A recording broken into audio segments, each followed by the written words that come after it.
Grido di allarme per la situazione del personale all'Istituto Penitenziario di Agrigento da parte dell'UDS, Associazioni Uomini e Donne della Sicurezza. Un incontro con i vertici dell'amministrazione è stato chiesto dal sindacato Sinape per le condizioni in cui lavorano gli agenti della penitenziaria. L'amministrazione comunale di Agrigento proclama per la giornata di domani, in cui si terranno i funerali di Patrizia Russo, il lutto cittadino e le bandiere a mezz'asta. L'ASP di Agrigento comunica che è iniziata la campagna anti-influenzale per l'anno 24 e 25 per la somministrazione dei vaccini. Al via i lavori di ristrutturazione di alcune parti del Tribunale di Agrigento per circa 270.000 euro. Grande festa per le iniziative ad Aragona per l'arrivo della reliquia del beato Don Pino Puglisi, intitolata anche una strada del comune. Anticipazione domani del campionato di Serie D Girone I con l'infrasettimanale. L'Agragas incontrerà il Ragusa, tutti i gol della settima giornata del campionato.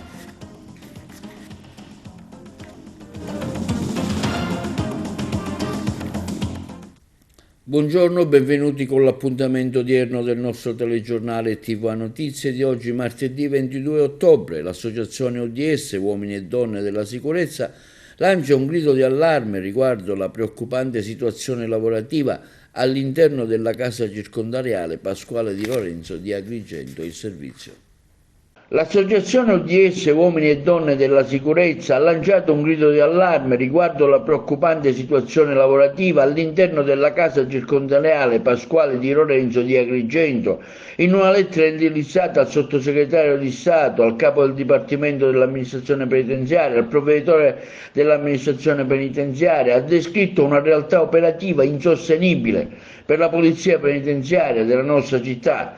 La lettera è firmata dal presidente dell'UDS, Domenico Gianluca Filippone, e sottolinea come gli agenti in servizio presso il penitenziario siano sottoposti a turni massacranti, costretti a lavorare fino a 24 ore consecutive, senza riposo irregolare e senza la possibilità di organizzarsi una vita privata e familiare dignitosa. Le turnazioni di norma strutturate in 6 ore sono state frequentemente estese fino a 8 ore. In alcuni casi gli agenti vengono trattenuti per turni notturni dopo aver già prestato servizio per l'intera giornata. Insomma, per l'UDS il sistema è proprio al collasso e le condizioni di lavoro sono insostenibili. Uno degli aspetti più critici è il sovraccarico di lavoro causato dall'assenza di un numero sufficiente di persone.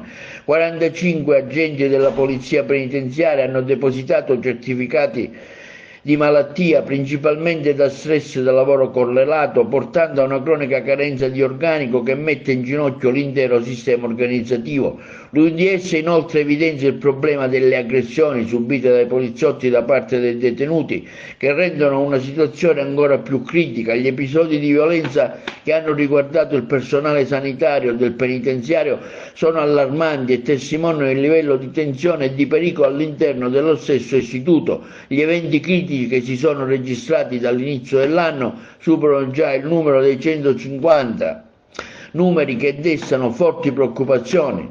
Pertanto si richiede un intervento immediato delle istituzioni. Nella missiva l'UDS cerca di ripristinare le condizioni di lavoro dignitose, garantendo la sicurezza del personale. L'associazione esprime fiducia nel lavoro del provveditore Maurizio Veneziano, che sta seguendo da vicino la situazione della nostra città, ma ritiene che serve un segnale forte da parte dello Stato per ristabilire l'ordine e la corretta gestione del penitenziario.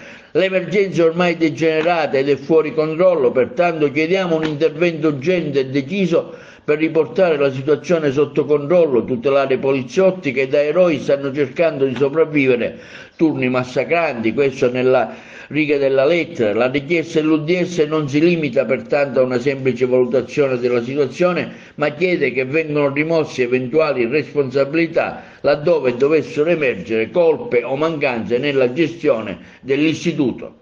E sempre in materia di emergenza carceraria, dopo il grido di allarme lanciato dall'Associazione Sicurezza nelle carceri, Sulla situazione di precarietà ad Agrigento arriva oggi la nota del sindacato SINAP, chiede un incontro urgente al direttore del carcere per la situazione di lavoro delle 44 unità di polizia penitenziaria che sono stati costretti a consegnare la pistola e allontanarsi e inviati in visita presso l'ospedale militare per le cure del caso. Il SINAP chiede inoltre un rapporto dettagliato sulla nuova organizzazione del lavoro, mobilità interna, posti di servizio e dello straordinario fatto durante il periodo che va dal 1 gennaio 2023 sino a oggi. Per i funerali di Patrizia Russo, proclamato il lutto cittadino con un minuto di silenzio e bandiera a mezz'asta da parte dell'amministrazione comunale. I funerali si svolgeranno domani alle ore 15:30 presso la chiesa del Sacro Cuore di Gesù. Per i funerali di Patrizia Russo è stato proclamato il lutto cittadino con un minuto di silenzio e le bandiere a mezz'asta. I funerali di Patrizia Russo si svolgeranno mercoledì domani alle 15:30 nella chiesa del Sacro Cuore di Agrigento. Questo tragico evento ha scosso profondamente l'intera comunità agrigentina, causando sgomento e commozione. È volontà dell'amministrazione comunale di Agrigento proclamare il lutto cittadino nella giornata dei funerali di Patrizia Russo, per esprimere non solo il cordoglio di tutta la comunità agrigentina e la solidarietà verso la famiglia della vittima, ma anche per suscitare nelle coscienze un richiamo alla responsabilità collettiva ed esprimere la forte condanna di fronte a episodi di violenza, soprattutto quella domestica, che sconvolge la nostra società. Con questa la motivazione della Giunta Comunale di Agrigento, presieduta da Franco Miccichè, il sindaco, che ha deliberato il lutto cittadino in occasione dei funerali di Patrizia Russo, l'insegnante agrigentina di 53 anni uccisa dal marito Giovanni Salamone a Solero, in provincia di Alessandria, che si svolgeranno, come già detto, domani alle 15:30 nella chiesa Sacro Cuore d'Agrigento. L'amministrazione comunale ha anche disposto che domani a mezzogiorno in tutti i luoghi pubblici della città sia osservato un minuto di silenzio in memoria di Patrizia e che le bandiere degli edifici pubblici comunali siano esposte a mezz'asta per l'intera giornata. E sul maltempo, stato di emergenza regionale per le zone della Sicilia colpite gravemente dagli eventi alluvionali degli ultimi giorni. Lo ha deliberato la Giunta di Governo, convocata con urgenza ieri pomeriggio dal Presidente della Regione Schifani. Ce ne parlano meglio i colleghi di Palermo. Stanziati 2,8 milioni di euro dal Fondo di riserva per le spese impreviste del bilancio regionale per effettuare nel più breve tempo possibile gli interventi ritenuti indispensabili per rimuovere le situazioni di pericolo e ripristinare lo stato dei luoghi colpiti dai fenomeni meteorologici avversi del 19 e del 20 ottobre. Commissario straordinario per l'emergenza è stato nominato il dirigente generale del Dipartimento Tecnico dell'Assessorato regionale delle infrastrutture Duilio Alongi. Nello specifico sono 5 gli interventi prioritari nelle aree maggiormente colpite, individuati a seguito dei sopralluoghi del Dipartimento Tecnico con gli uffici del Genio Civile, dell'Autorità di Bacino e della Protezione Civile. Alla foce del fiume Salso a Licata nell'Agrigentino sarà avviato un intervento urgente per rimuovere i detriti alluvionali che ostruiscono il regolare deflusso delle acque verso il mare, con l'obiettivo di ripristinare la normale funzionalità. Sul fiume di Taino si interverrà con il rifacimento degli argini attraverso il posizionamento di massi ciclopici. A Enna, dove una frana di notevoli dimensioni ha causato la chiusura al transito dell'intera sede stradale e la sospensione di alcune attività commerciali, verranno intraprese misure di messa in sicurezza dell'area per consentire la riapertura della viabilità e ridurre al minimo i disagi per i cittadini. Sull'isola di Stromboli verranno effettuati interventi per la rimozione dei detriti che ostacolano la circolazione lungo alcune arterie, compromettendo la normale mobilità. In particolare nella frazione di Ginostra saranno rimossi residui alluvionali che rendono impraticabili diverse strade del centro abitato, con l'intento di ristabilire l'accesso all'area e garantire la sicurezza degli abitanti. La Giunta, inoltre, su proposta dell'assessore all'agricoltura Salvatore Barbagallo, ha dato incarico al dipartimento competente di delimitare le aree agricole della piana di Licata maggiormente colpite, quantificando i danni alle infrastrutture, alla produzione agricola e alle attrezzature. La copertura finanziaria sarà garantita da apposite risorse del programma di sviluppo rurale. Abbiamo convocato la Giunta in via di urgenza dichiarando lo stato di emergenza regionale. Era un atto dovuto, abbiamo stanziato già 2,8 milioni per primi interventi per ripristinare lo stato dei luoghi e garantire ai siciliani una vivibilità e una mobilità. Al via la campagna di vaccinazione antinfluenzale per l'anno 2024-2025 dalla parte dell'ASP di Agrigento. Al via la campagna di vaccinazione antinfluenzale contro l'influenza stagionale per la prevenzione della malattia e delle sue complicanze avviata dall'ASP di Agrigento. Le vaccinazioni vengono effettuate su tutto il territorio provinciale, presso gli studi dei medici di famiglia, i pediatri di libera scelta, nei centri di vaccinazione aziendale. I medici di famiglia generale hanno ricevuto i primi quantitativi di vaccino dedicato alla copertura dei soggetti di età pari o superiore ai 60 anni e per tutti gli aventi diritto di età inferiore ai 60. Il programma di vaccinazione è rivolto ai bambini che hanno compiuto il 6° mese di vita, ai soggetti con patologie a rischio di ogni età, ai pazienti ricoverati in strutture per lungodegenti, ai familiari di persone ad alto rischio, al personale appartenente alle categorie di pubblico interesse, agli operatori sanitari, al personale operante presso le scuole, docenti e non, al personale che per ragioni di servizio è a contatto con animali che potrebbero costituire fonte di infezione da virus non umani, alle donne in qualsiasi semestre di gravidanza e ai donatori di sangue. Nel corso della campagna offerta in somministrazione con l'antinfluenzale la vaccinazione antipneumococcica o in alternativa nei soggetti già correttamente vaccinati per lo pneumococco il vaccino anti-zoster, la vaccinazione anti-DTPA, a richiamo decennale il vaccino contro il virus respiratorio per le gravide dalla 32esima alla 36esima settimana di gestazione e per le persone a rischi di patologia di età superiore ai 60 anni.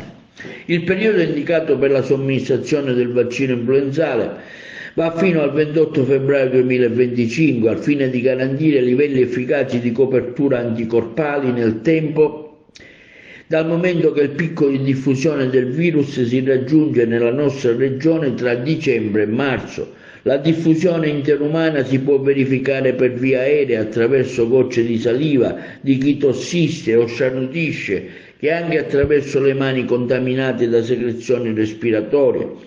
Il servizio di epidemiologia dell'ASP raccomanda per limitare la diffusione del virus influenzale, oltre che una buona igiene delle mani, di coprire naso e bocca quando si tossisce e starnutisce. Qualora se ne presentasse la necessità, si consiglia l'isolamento a casa dei soggetti con malattie respiratorie febbrili in fase iniziale e il ricorso al consiglio dei medici generali e di quelli di famiglia. Sono in corso i lavori di realizzazione di nuove vani all'interno del Tribunale di Via Mazzini con un investimento complessivo di 270.000 euro.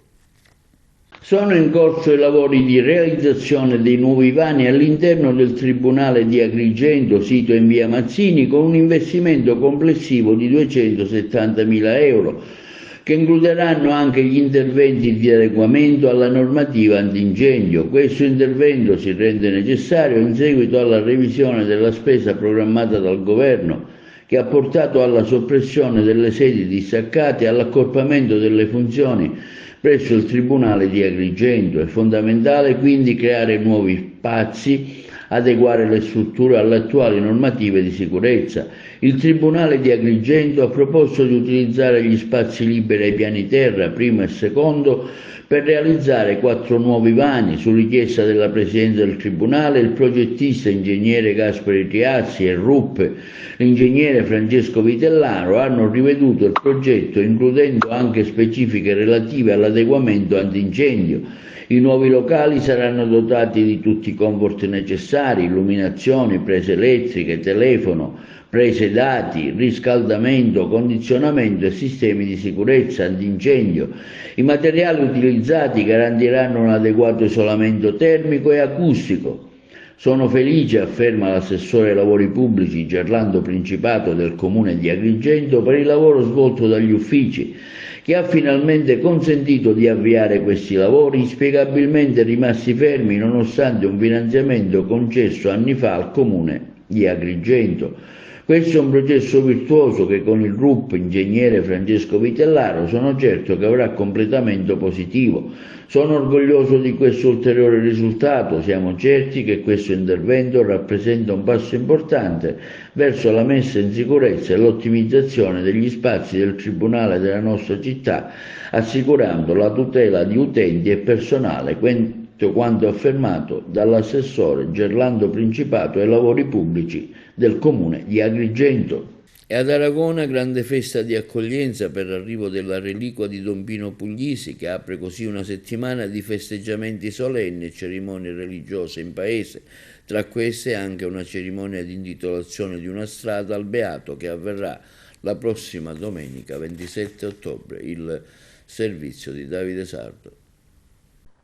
L'Arma dei Carabinieri accoglie un frammento di una costola di padre Pino Puglisi, il primo sacerdote ucciso dalla mafia a Palermo il 15 settembre del 1993, il giorno del suo compleanno, a pochi mesi dall'anatema contro la mafia pronunciato da Papa Wojtyla nella Valle dei Templi di Agrigento. E la reliquia ex sanguine di Don Puglisi, riferimento contro le devianze giovanili nel quartiere di Brancaccio a Palermo, è adesso in provincia di Agrigento ad Aragona, in visita anche nella caserma che ospita la locale stazione dei Carabinieri, una testimonianza di fede, di giustizia e di solidarietà per tramandare, soprattutto alle nuove generazioni, la parola del Vangelo, il senso della legalità e dello Stato. E questa iniziativa della peregrinazio della reliquia di Padre Puglisi ad Aragona è stata un'iniziativa voluta e promossa da tutti i parroci di Aragona. Già questo è un segnale importante per dire come c'è una sensibilità, un'attenzione da parte di tutti nel promuovere questi momenti che hanno un grande valore religioso e sociale. Perché la testimonianza dei Padre Puglisi e l'esemplarità dei Padre Puglisi diventa importante sia per i credenti come anche per chi non ha fede, però si vuole impegnare per la promozione del territorio. Padre Puglisi è uno che ha coniugato, ha tradotto la fede nelle scelte concrete di promozione del territorio. In quegli anni in cui lui era parroco c'era una frase che accompagnava l'impegno della Chiesa: evangelizzazione e promozione umana. L'annuncio del Vangelo si deve necessariamente accompagnare alla promozione umana. La promozione umana significa promuovere l'uomo in tutte le sue dimensioni e naturalmente ciò comporta un impegno per eliminare tutte quelle cause che bloccano lo sviluppo e la crescita. La mafia è stata ed è una delle realtà che opprimono le persone, opprimono la società, e Padre Puglisi si impegnò a vivere in maniera meravigliosa questa dimensione di pastore che si dedica agli altri, si dona agli altri. Si dona soprattutto ai giovani. E questa è stata la caratteristica principale di cioè un aspetto dominante, perché lui da sempre ha avuto un'attenzione particolare per i ragazzi.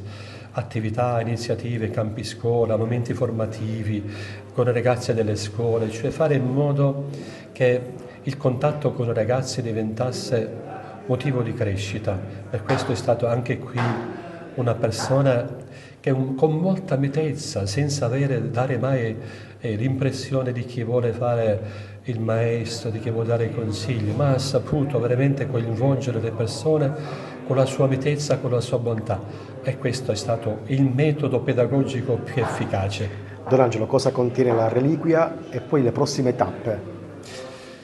Fra un po' noi alle 11 avremo un incontro al municipio, verrà portato il reliquiario al municipio con l'incontro con il sindaco, gli assessori, gli amministratori, i dipendenti, i funzionari che lavorano al municipio. Anche lì è un messaggio significativo quello che Padre Puglisi vuole comunicare, cioè tutti quanti dobbiamo dare il nostro contributo con responsabilità, cioè fare il nostro dovere con senso di responsabilità perché la società possa trarre dei benefici, impegnarsi perché ci sia una crescita, uno sviluppo, perché ognuno per quello che può fare, ecco, possa creare le condizioni perché questa società possa vivere più libera, più serena. E poi un altro aspetto significativo è questo: a turno il reliquiario toccherà le varie parrocchie di Aragona, quindi tutte le parrocchie accoglieranno la reliquia e in ogni parrocchia ci sarà la Santa Messa concelebrata da tutti i sacerdoti. I sacerdoti sospenderemo per tutta la settimana la messa nelle parrocchie, perché l'unica celebrazione che faremo è lì nella chiesa dove c'è il reliquiario, e poi al termine della messa ci sono momenti di formazione, li chiamiamo, cioè la testimonianza. Abbiamo ascoltato sabato scorso la testimonianza di Maurizio Artare, presidente del centro d'accoglienza Padre Nostro. Martedì ci sarà il professore Samagnone, una delle persone più qualificate, un grande testimone dei Pari Puglisi, ha scritto anche dei testi, dei volumi su Pari Puglisi, e lui verrà ancora ad arricchire la figura dei Pari Puglisi con quello che ci racconterà. Poi mercoledì nella chiesa di San Giuseppe il dialogo di Ficarra e Picone su Uzio Parrino, Zio Pino, e poi giovedì un incontro, un convegno su mafia e il giudizio del Vangelo sulla mafia. Ecco, tante iniziative che mettono insieme l'aspetto religioso, l'aspetto spirituale e anche l'aspetto formativo.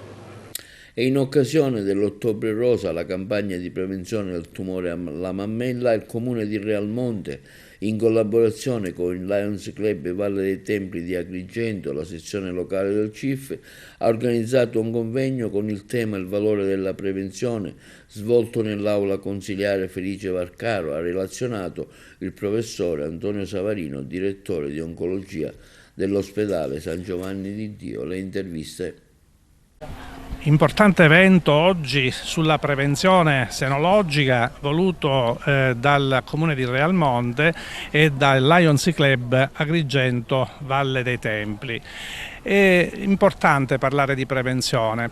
Perché? Perché oggi il tumore della mammella, che rappresenta il tumore più frequente della donna, è curabile e guaribile, specialmente se la diagnosi viene fatta precocemente.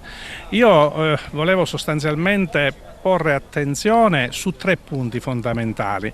Il primo, la prevenzione primaria, cioè porre in essere quanto necessario per evitare che i tumori in generale insorgano e quello della mammella in particolare insorga. Cosa voglio dire? Avere degli stili di vita adeguati, cioè evitare di fumare, evitare di abusare dell'alcol, fare attività fisica, avere un'alimentazione corretta, sicuramente può prevenire i tumori e evitare l'insorgenza anche del tumore della mammella. Ma il secondo punto importantissimo è la diagnosi precoce, quella che si chiama prevenzione secondaria, quindi controllare periodicamente le mammelle attraverso la mammografia e l'aderenza allo screening che viene fatto dai 50 ai 69 anni, è importante perché ci consente di diagnosticare precocemente il cancro della mammella e guarire tantissime donne che ricevono la diagnosi precoce. Però la prevenzione non va fatta solo in questa fascia di popolazione dai 50 ai 69 anni, perché per esempio un 40% dei tumori della mammella incide in età più giovane, quindi è necessario che anche le donne più giovani si sottopongano periodicamente ai controlli senologici, specialmente a partire dai 40 anni con le visite, l'ecografia e la mammografia, ma anche le donne oltre i 69 anni, dove il rischio diventa più importante, devono periodicamente fare questi controlli. E infine il terzo punto importantissimo: se c'è una diagnosi di tumore alla mammella è bene che le donne vengano inserite in un percorso virtuoso che è quello delle breast unit. La breast unit non è altro che una unità funzionale, un modello organizzativo che prevede che tanti specialisti di specialità differenti, ma accomunati da una particolare expertise nella gestione del cancro della mammella, discutano insieme ogni singolo caso e, alla luce di quella che è la medicina dell'evidenza, sottopongano la paziente ad un percorso di diagnosi e terapia virtuoso. È dimostrato che le pazienti che si curano all'interno di una breast unit hanno una probabilità di guarigione superiore alle altre pazienti del 20% e noi abbiamo la fortuna ad Agrigento, all'ospedale San Giovanni di Dio di Agrigento, di avere una breast unit che io coordino. All'interno della nostra breast unit quindi abbiamo i chirurghi senologi dedicati, gli oncologi dedicati, gli anatomopatologi dedicati, i radiologi dedicati, i radioterapisti dedicati, lo psicologo e gli infermieri di senologia. Tutte queste figure professionali gestiscono ogni singolo caso e ci consentono di portare la donna alla guarigione. Iniziativa lodevole qui in aula consiliare, promosso dal CIF di Realmonte in collaborazione con il Comune, i Lions Valle dei Templi di Agrigento e le Uncinettine. Che dire, questa è una giornata che vede come ospite principale il dottore Savarino, che parlerà di prevenzione, parlerà di tumori alle mammelle, di come prevenirli e quindi di vita, ecco, di come salvare la vita ad una donna attraverso appunto la consapevolezza e la prevenzione. Io da primo cittadino non posso che essere molto soddisfatta di questo tipo di iniziative, perché è bellezza, a cui faccio sempre riferimento, è anche questo, è consapevolezza, è prevenzione, insomma è vita. Sì, anche il Lions, nello specifico il Lions Club Agrigento Valle dei Templi, oggi è presente presso il comune di Realmonte. Siamo stati invitati dal CIF e dalla sua presidente Coco a partecipare a questa giornata per la prevenzione oncologica. Noi quotidianamente svolgiamo service a tutela anche della salute e per la prevenzione, e quindi abbiamo aderito con gioia e siamo qui presenti assieme ai soci per partecipare alla manifestazione.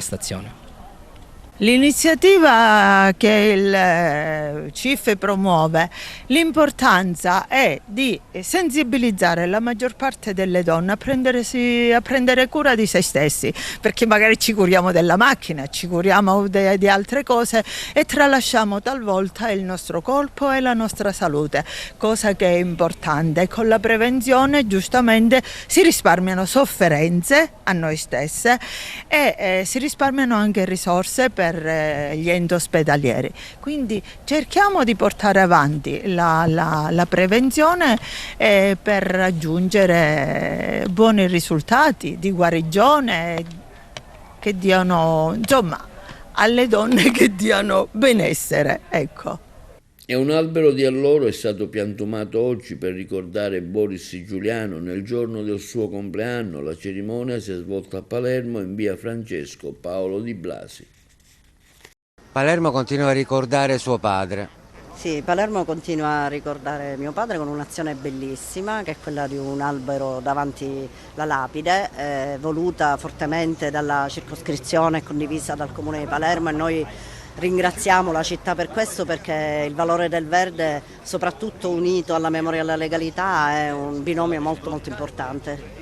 Oggi è il compleanno di Giorgio Boris Giuliano, avrebbe fatto 94 anni, siamo qui a commemorarlo non nel giorno in cui gli è stata strappata la vita, ma nel giorno in cui gli è stata data, nel luogo in cui appunto è stato ucciso.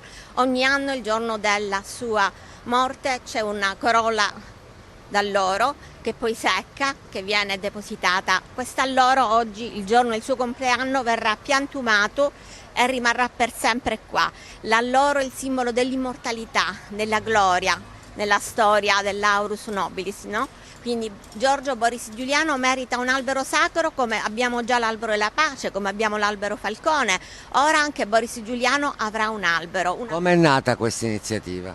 Questa iniziativa è nata proprio per dare memoria sempre con un simbolo che non sia una fredda lapide, ma un albero che è una vita.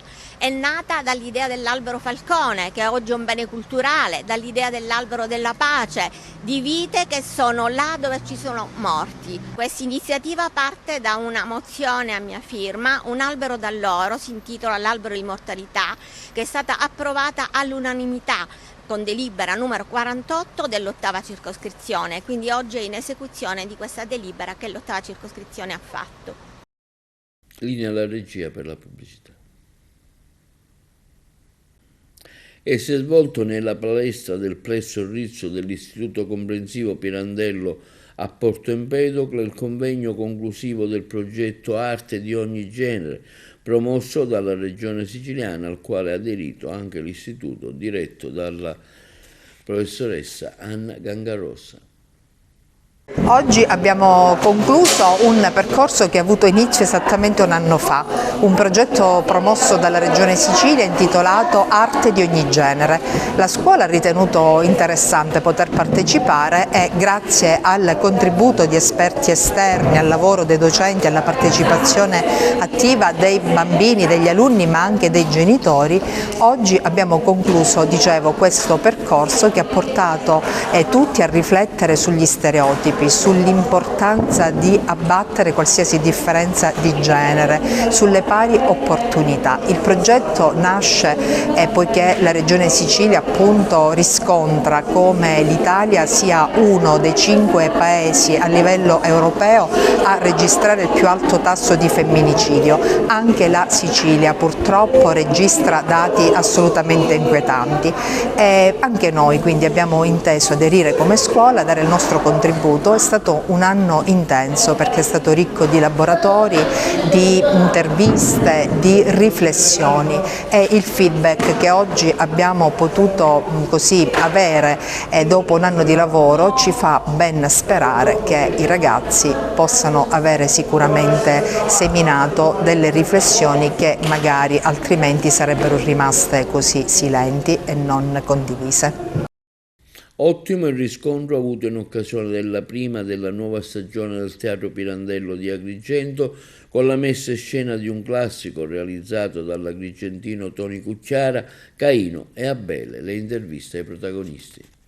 È un'emozione infinita aprire la stagione al Teatro Pirandello, un luogo sacro per noi, per papà che ha portato in scena Caino e Abele, Pipino il Breve, Troglo Story, La Baronessa di Carini. Per noi è un'emozione grandissima.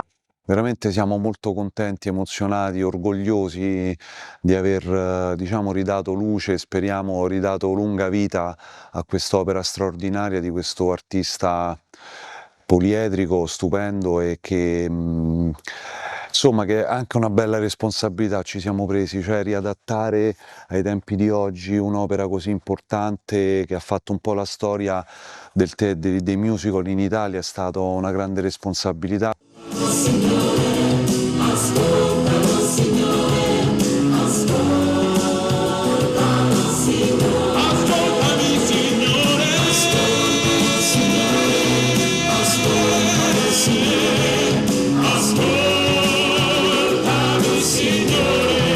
Diciamo che io sono partito dalle canzoni perché lo spettacolo erano quasi esclusivamente canzoni e ho cercato attraverso l'inserimento della recitazione del teatro e di un corpo di ballo coreografate da Dalila Frassanito, abbiamo cercato di rendere più esplicativo tutto ciò che noi raccontavamo. Una bellissima atmosfera, respira aria di festa, aria di serenità, finalmente riparte la stagione teatrale, questa sera la prima con il musical di Tony Cucchiara, Caino e Abele, quindi un colossal per chi è amante anche di questo genere. In una prima serata, una seconda, poi una terza replica che grazie ai tanti visitatori, ai tanti spettatori che hanno richiesto, abbiamo dovuto addirittura implementare una terza replica, quindi c'è tutto un buon auspicio per una stagione che arriverà al 2025, un anno importantissimo per Agrigento nel migliore dei modi. Questa sera è un'atmosfera bellissima, come dicevo, anche perché abbiamo inaugurato una mostra di un altro agrigentino, Nazareno Fichera,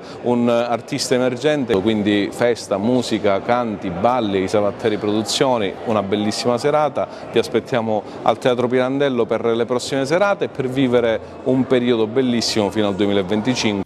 A Marsala Io non ci sto di Massimo Grillo, che parla anche di mascaramento, ce ne parlano meglio i colleghi di Trapani.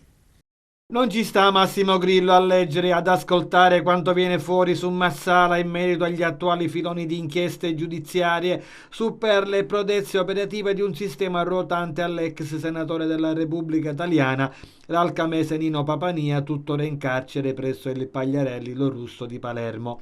E lo fa con un lungo comunicato attraverso l'ufficio stampa del comune marsalese, dove si dice in sintesi dispiaciuto di constatare come certi mezzi di informazione e singoli esponenti politici utilizzino l'inchiesta che ha investito il Movimento Via come strumento, Grillo scrive in dialetto, per mascariarlo, nonostante non abbia nulla a che fare con la vicenda in questione. E continua dicendo di avere sensazione come, anziché essere un'occasione di riflessione collettiva, sia diventata una volontà di attaccarlo a tutti i costi. Va avanti parlando di non accettare lezioni di legalità da nessuno, sia per storia personale e politica, e perché ha finanche perso la maggioranza in consiglio comunale pur di rimanere fedele a questi principi, e che ha dovuto dire tanti no che hanno complicato il suo percorso. In tema di date, poi, il sindaco Lilli Betano cita il 2020 come anno in cui nacque il tavolo civico che diede vita alla propria candidatura, e dice che il Movimento Via in quegli anni era appena nato. Ne parla come di un movimento civico come tanti, per il quale nessuno aveva sfere di cristallo per immaginare anni dopo di cosa sarebbero stati accusati ispiratori da alcuni dirigenti. La sua amministrazione, continua il primo cittadino Massimo Grillo, non è infetta, e fra l'altro Marsala non è nuova a vicende giudiziarie del genere, dice, e sotto la propria guida il comune si è sempre costituito parte civile anche in processi dove l'ente avrebbe potuto avere un solo danno di immagine, anticipando che sarà così anche in questo caso. Conclude rivolgendosi ad alcuni gruppi di opposizione che avanzano richieste di dimissioni del Consiglio Comunale, dicendo loro che senza una forte presa di coscienza da parte di chi fa liste, di chi si candida e di chi vota, il prossimo Consiglio Comunale non avrà nulla di diverso dal presente e dai precedenti. E come antitodo Grillo si appellerebbe al cambiamento culturale come chiave per una politica sana. A Milazzo, farmaci scaduti al pronto soccorso dell'ospedale Fogliani. Per il direttore generale si tratta di un errore umano. Sentiamo i colleghi di Messina.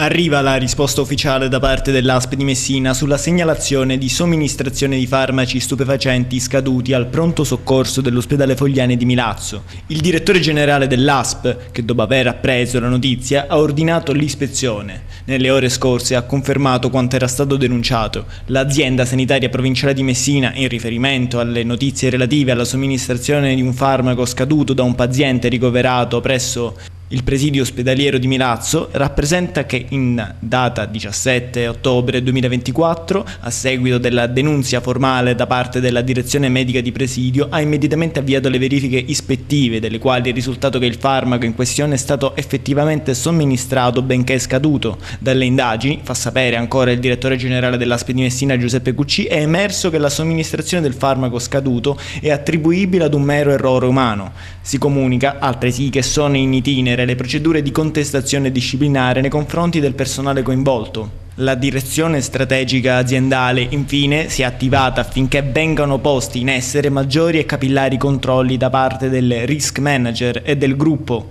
qualità rispetto a fatti che potrebbero influenzare negativamente le attività di un'organizzazione sanitaria. Prendiamo atto, scrive in una nota il deputato di Sud Chiama Nord Matteo Sciotto, che sulla vicenda aveva presentato un'interrogazione parlamentare della comunicazione dell'azienda sanitaria provinciale di Messina, che conferma la somministrazione di un farmaco scaduto presso il pronto soccorso dell'ospedale Giuseppe Fogliani di Milazzo, attribuendo il grave episodio ad un errore umano. Tuttavia non possiamo limitarci a considerare quanto accaduto come un semplice mero errore umano. Questo episodio, continua il deputato regionale, dimostra chiaramente una falla nei protocolli di sicurezza e nei controlli interni che dovrebbero prevenire con assoluta certezza situazioni del genere. Gli errori umani, se sono adeguatamente monitorati e gestiti, possono trasformarsi in gravi rischi per la salute dei pazienti.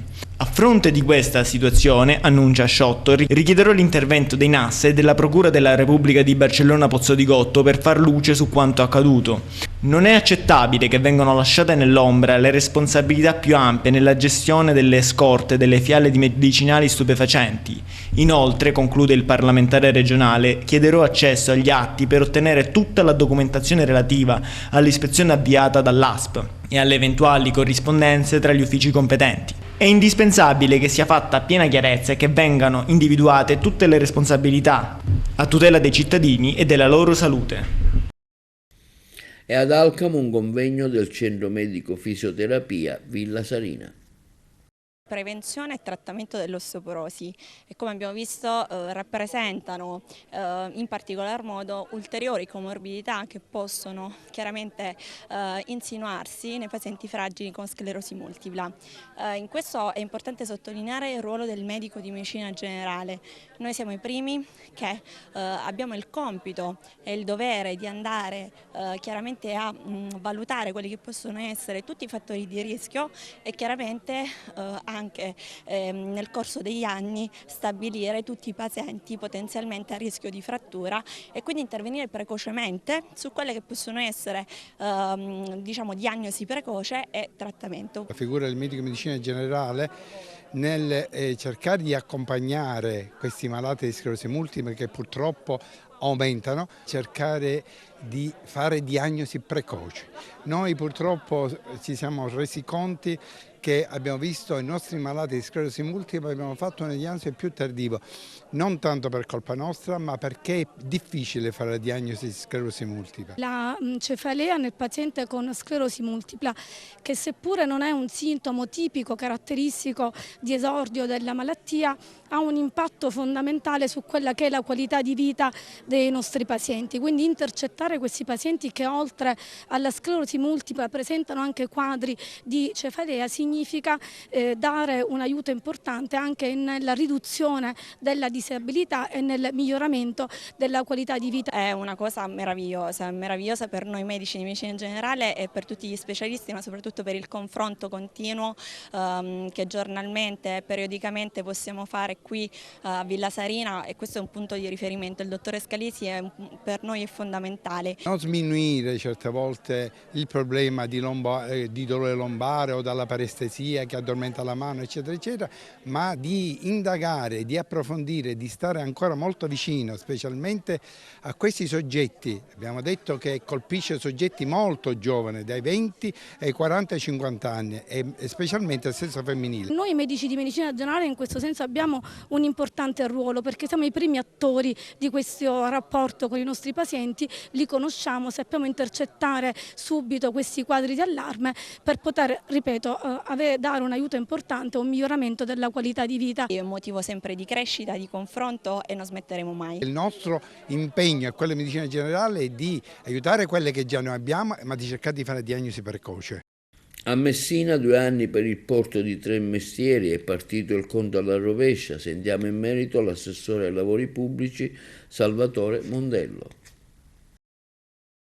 Assessore, finalmente possiamo dire che adesso inizia il conto alla rovescia per 3 mestieri. Cosa significa consegna totale alla nuova impresa, l'impresa che è subentrata alla Bruno Teodoro? Assolutamente inizia il conto alla rovescia perché l'area è stata consegnata in toto, mancavano alcuni tratti perché durante la consegna parziale del mese di giugno non era stato possibile per la compresenza di materiali derivanti da altro cantiere e alcune criticità legate ad Amam. Superate queste criticità abbiamo consegnato l'area, ci saranno 24 mesi di lavori consecutivi, fermo restando che dal mese di giugno ad oggi sono state fatte tutta una serie di attività comunque inerenti alla struttura portuale e nello specifico si è intervenuto nella parte a sud per quelle che sono le problematiche di erosione costiera. Sono stati realizzati 2 pennelli, si sono predisposte già alcune massicciate, per cui insomma il tempo non è stato inutilizzato, ma anzi si è andati avanti velocemente. Si entrerà nel vivo delle attività la prossima settimana e quindi aumenterà il numero delle maestranze presente in cantiere e quindi anche la produzione delle attività aumenterà in maniera significativa. Le risorse sono sicure, quelle aggiuntive, quelle che servivano? Sì, è un lavoro certosino che è stato fatto un paio di mesi fa, siamo riusciti attraverso il buonsenso, attraverso tutta una serie di incontri a reperire i fondi necessari per completare l'opera e devo dire che grazie chiaramente alla buona predisposizione da parte di tutti siamo riusciti a reperire tutte le somme per poter portare a compimento un'opera che, ribadisco ancora una volta, è strategica per tutto il sistema della mobilità messinese, ma non solo. Insomma, state lavorando nonostante questa nomina del commissario che dovrebbe arrivare da parte del governo nazionale, in realtà doveva essere già nominato secondo decreto, poi non abbiamo saputo più nulla. Ma guardi, continuo a ripetere la stessa cosa da più tempo. Saremo sinergici con il commissario, nessun problema, lavoreremo in assoluta sinergia, ma ritengo oggi la nomina di un commissario assolutamente ridondante. La nomina del commissario, se andava fatta prima, quando era necessario risolvere la criticità del reperimento dei fondi e il passaggio delicato che c'è stato dalla vecchia società appaltatrice a quella nuova. Superate queste fasi, che erano le fasi più complesse, oggi non resta che gestire un cantiere secondo le regole del codice degli appalti, per cui il commissario non so quale sia l'apporto che possa portare, fermo restando, e lo ribadisco ancora una volta, non abbiamo nessun problema a lavorare in sinergia col commissario, ma ripeto, forse oggi è tardiva la nomina di un commissario. Passiamo alle notizie sportive curate dal collega Carmelo Lentini. Mercoledì l'Akragas incontrerà la squadra del Ragusa nel turno infrasettimanale della Serie D Girone I in cerca di un probabile riscatto. Dopo l'amara sconfitta di sabato scorso con il Sant'Agata, l'Akragas è pronto questo mercoledì allo Stadio Seneto ad affrontare l'8ª giornata di andata del campionato di Serie D Girone I. Sono stati 3 giorni di allenamenti duri, in silenzio e con grande concentrazione, ma anche con tanta voglia di affrontare il Ragusa per guadagnare l'intera posta in palio. La classifica è precaria ed occorre un colpo di coda per risalire la china e guadagnare magari qualche posizione.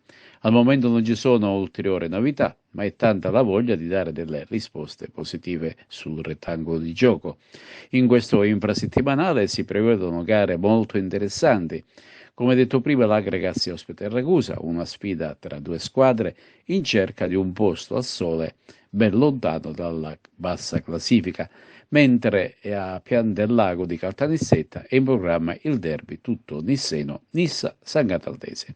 Il Licata torna alle Liotta contro il Sant'Agata, mentre il Castrome Favara sarà ospite del San Biase. La Regina gioca al Gaeta contro il Localenna, il Paternò gioca in casa con la Nuova Egea Virtus. Infine, per le alte zone della classifica, da sottolineare lo scontro al vertice tra Vibonese e Scafatese, con il Siracusa affacciato alla finestra che dovrà vedersela tra le mura amiche contro il Città di Acireale. Infine si conosce la terna arbitrale, alla quale è stata affidata la conduzione di Akragas Ragusa. Si tratta dell'arbitro Francesco Ennio Gallo, proveniente dalla sezione di Bologna, il quale verrà assistito da Giuseppe Di Marco e Roberto Cusimano, entrambi di Palermo. Vigilia di Akragas Ragusa, turno infrasettimanale domani alle ore 15 all'Esseneto. I biancazzurri sono chiamati al pronto riscatto. I 3 punti sono fondamentali per risalire in classifica. Che partita, mister, dobbiamo aspettarci? Ma davvero, ora lo dico apertamente, il tempo delle chiacchiere è veramente finito, perché ci dispiace, mi metto primo io insieme al mio staff, ci dispiace per aver buttato quello di buono che stavamo facendo anche sabato nell'anticipo contro il Sant'Agata. Non abbiamo raccolto niente, però adesso, come ripeto, il tempo di parlare non ci deve essere più, c'è solo il tempo di agire. dobbiamo lavorare. Per fortuna abbiamo subito un riscatto perché giochiamo un turno in settimanale contro una squadra organizzata, una squadra forte, una squadra costruita per fare un buon campionato. Quindi però a prescindere contro chi giochiamo, noi domani giochiamo nel nostro campo, dobbiamo regalare una gioia ai nostri tifosi perché se lo meritano, dobbiamo regalarci una gioia noi stessi, questi ragazzi, e dobbiamo regalare una gioia anche alla società. Poco tempo per prepararla, che Akragas servirà, che atteggiamento servirà in campo domani? Allora, poco tempo per prepararla, però deve bastare questo tempo perché non ci dobbiamo piangere addosso. Abbiamo lavorato bene, sì, però ho chiesto solo ai ragazzi di va bene, abbiamo tanta qualità, sappiamo giocare a calcio perché ce lo riconoscono gli avversari, però adesso dobbiamo sì giocare a calcio, però dobbiamo avere temperamento, aggressività, dobbiamo uscire gli attributi perché molte volte non li usciamo. È una squadra giovane sì, però ognuno di loro, se noi andiamo a guardare le presenze che hanno in questi campionati e anche in altri campionati, sono tante. Quindi dobbiamo solo sudare ancora di più la maglia, perché non voglio dire che i ragazzi non la sudano, anzi, perché si vede sia durante gli allenamenti anche durante le partite, però ovviamente non raccogliamo niente, però dobbiamo solo esclusivamente dare onore a questa partita, dobbiamo cercare in tutti i modi di portarla a casa, risalire la classifica, perché la classifica è sempre corta, quindi una vittoria, 2 vittorie ti farebbero stare un po' più tranquillo, un po' più sereno anche per il modo di lavorare. Parliamo degli avversari. Il Ragusa lotta anch'esso per la salvezza. Che avversario è? Sì, il Ragusa lotta per la salvezza, ma ripeto, tantissime squadre sono racchiuse in pochi punti. È un derby perché è una squadra siciliana. È una partita difficile perché ha esperienza questa squadra, ha gente di qualità, ma soprattutto in avanti sono gente che hanno sempre fatto gol in questa categoria. Ai tifosi che sono un po' delusi, amareggiati, che messaggio vuoi lanciare?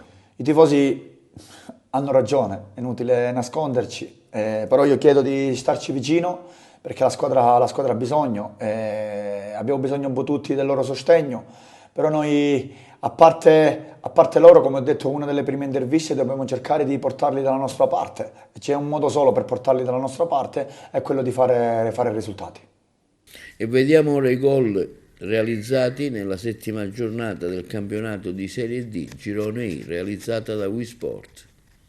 14 gol, grande equilibrio nella 7ª giornata del Girone I di Serie D, che si riscopre ancora più imprevedibile e avvincente nella lotta al vertice.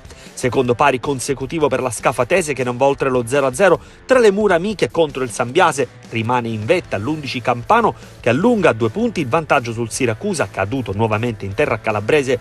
La spunta il Locri, avanti di 2 gol già nei primi 45 minuti con le reti di Da Quinto e Romano. Reti bianche al Dal Contres Barone tra Nuova Igea Virtus e Vibonese, perfetta parità e reti inchiodate anche nel derby siciliano tra Ragusa e Paternò. Non si lascia sfuggire la ghiotta opportunità di ricucire il distacco dalla vetta la Regina, a cui basta il piazzato vincente di Dall'Oglio per battere di misura indicata.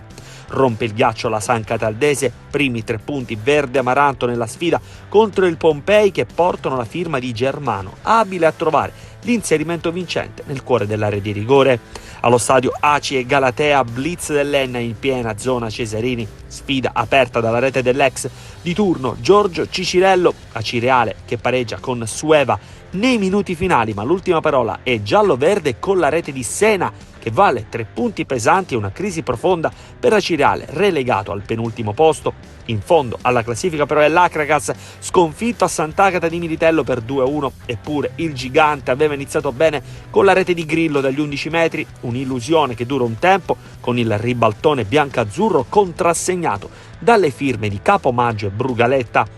Goal collection chiusa dal pareggio al Cardiopalma tra Castrum Favara e Nissa, biancoscudati avanti e in scioltezza nel primo tempo con i gol di Maltese e Bollino, Favara Maidomo che agguanta il pari con le reti di Mudasiru e Baglione. Serie D che riposa solo 3 giorni, mercoledì incombe il turno infrasettimanale con una full immersion che ci porterà poi nel weekend al Giro di Boa del girone d'andata. E questo è tutto per l'edizione odierna del nostro TVA Notizie. Vi ricordiamo che i programmi di TVA si possono vedere in tutta Italia sul canale 268 del digitale terrestre per chi ha le smart TV, in streaming sul sito www.televideoagrigento.tv e il telegiornale sul canale 93 di Video Sicilia alle 15 e alle 20 con replica la mattina alle 9. Inoltre i nostri servizi possono essere visionati sul canale YouTube di Televideo Agrigento. E questo è tutto per oggi e vi auguriamo una buona serata.